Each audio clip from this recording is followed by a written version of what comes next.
Thank you చెప్తున్నాను. ఈరోజు మనకి 2 శుభదినాలు ఉన్నాయి. అవి ఏంటంటే ఒకటి మాతృభాష దినోత్సవం, ఒకటిను ఇంకోటి మనకి క్రీడా దినోత్సవం.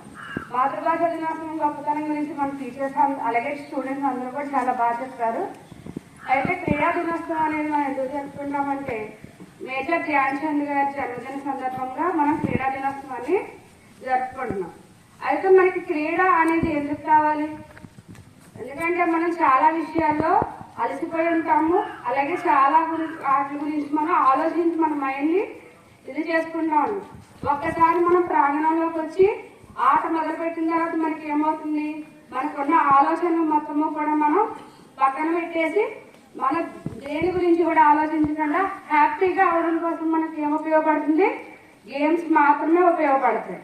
మన రీఫ్రెష్మెంట్ కోసం మనం ఏదైనా చేయగలము అంటే నలుగురు ఫ్రెండ్స్తో కలిసి ఆడుకున్నప్పుడు మాత్రమే మనం చాలా సంతోషంగా ఉండగలుగుతాం.